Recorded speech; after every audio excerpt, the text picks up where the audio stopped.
So you read all over the internet about people and they run their car on water and hydrogen fuel cells and so on. You're running your car on hydrogen. You can't run a car on water. But you're using water. Right. You use water as the source material. You run electricity through it, and it breaks it down into hydrogen and oxygen, and then you can burn the hydrogen. All right, so you found a way to store a lot more hydrogen in hydride. The equivalent of a full tank of gas. You want to fill up your car. How much hydride do you need? Well, I'll show you.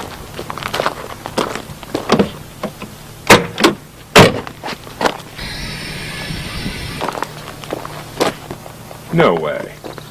Yeah, that's the volume it takes to store enough hydrogen to propel this car close to 400 miles. Just about what it gets running on a full tank of gas. Wow. And it's a lot safer than gasoline. Really? Yeah, these tanks can be shot at with incendiary bullets or cut in half with a chainsaw, and you could throw a match on them, they just smolder like a cigarette, and you can't say that about a gas tank.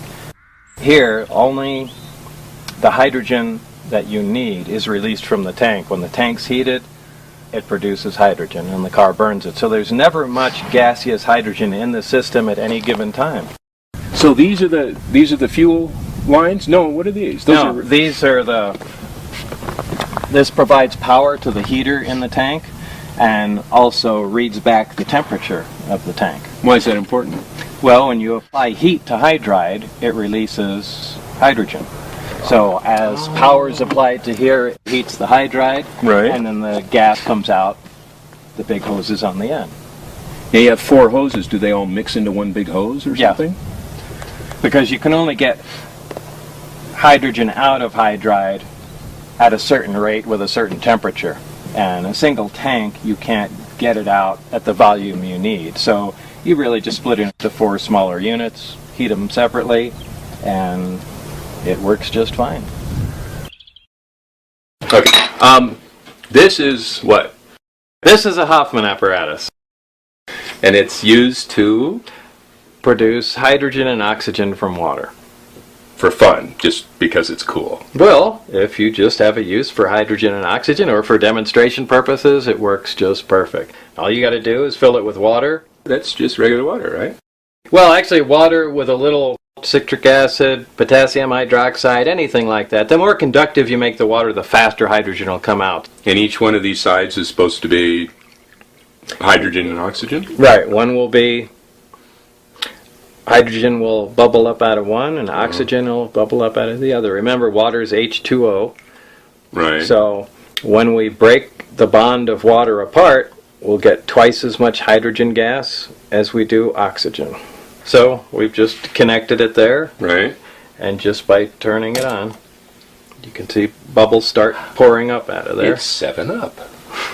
Kinda. So those bubbles are, well, they're not the same. So these are hydrogen bubbles and those are oxygen bubbles. Right. And this is whiter. There's more of them. Right. You can see it's really... Why is there more? Oh, H2. Right. Yeah. There's twice as much. Hey, that actually makes sense. You can see. What are these? You just have electrical current going to a piece of foil? Well, it's a piece of platinum foil, and the reason you need platinum in there is because it's very corrosive to a metal for electrolysis to occur, but platinum is highly resistant to corrosion. Now, this is a slow method.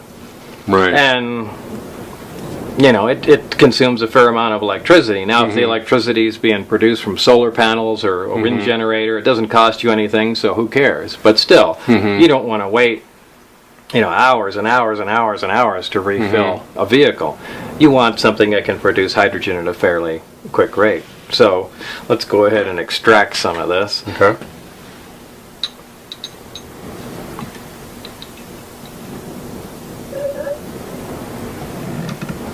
Look at that.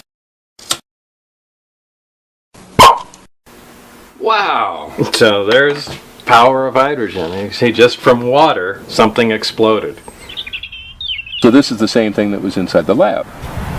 Yeah, that was a small tabletop model. This is a large industrial version, essentially, which connects right to the water main. Right. You can plumb it in like you connect your, dishwasher, or just connect it to a garden hose. Right. And it's powered by either solar array, solar panels, which convert sun into electricity, or a wind turbine, takes the wind, converts it to electricity, or any other way. But the idea is just to use complete green energy. Ideally, I like to run this one on solar. New Mexico gets a lot of sunlight, so that's really all there is to it. You connect it to a water line, plug it into your solar panel, and open the water line. Unit starts producing hydrogen, and when it has a sufficient quantity in there, you let the hydrogen out, and you just leave it plugged into your car overnight. Now, this is the same as those other two tubes, right? Right. Hydrogen and oxygen, or Right. whichever one is. And the oxygen we have no use for, so we just vent off into the air. And the hydrogen... It's very nice of you. I'm sure the Earth would be proud. Well, it could use all the oxygen it can get. So the hydrogen, using the water pressure, is compressed into the hydride tanks. The water pressure, like a syringe, it pushes it right into the tank. Exactly. Well, there's the standard gasoline fill, but also there's a hydrogen in it, which you just click on, leave it on overnight, and as the generator makes hydrogen, it compresses it in there at a nice slow rate, and the tanks become full over a period of about 8 hours or so. Why can't everybody do this? I mean, gas is going at $5 a gallon. Right. The whole country's falling apart. We're killing people all over the world for oil. And this, you're driving a car on this, and you can do it, and you can convert any other car. Yeah, unless I'm sure there are cars that have some technical problems, but yeah, essentially any car can be converted. The whole problem to it is the material in the hydride. The hydride itself, one of the main components of it, is classified as a weapon material, and it can only be used in thermonuclear weapons. And because, even though it's not a dangerous material, explosive, or anything by itself, just because it's used within those nuclear weapons that are obviously secret, and the components thereof, but because it's used in those, it can't be used for any other civilian purposes. So, you can't even purchase the material. No. Which is why we had to make it. You made it? Yeah, we made it. You have a particle accelerator? Yeah, so all you have to do is build a particle accelerator and you can make all the hydride you need. The biggest thing that stands in the way right now is just getting that material inside the tank, that hydride material. Right. And the reason you can't is because... It's a weapon material. But there's nothing dangerous about it. No, it's it just won't used blow as up. a weapon, right. Well, beryllium's used in a weapon too, Right. Like, basically, this whole thing boils down to how you store the hydrogen. So we found a metal. We have a material that we can store the hydrogen in. We have a material we can safely store hydrogen in, and a sufficient quantity to replace the gas tank on a car. Wow. That's it. Man, if we had just a fraction of what the oil companies are wallowing in right now. The budget of one day in Iraq, this entire system would be available to everybody.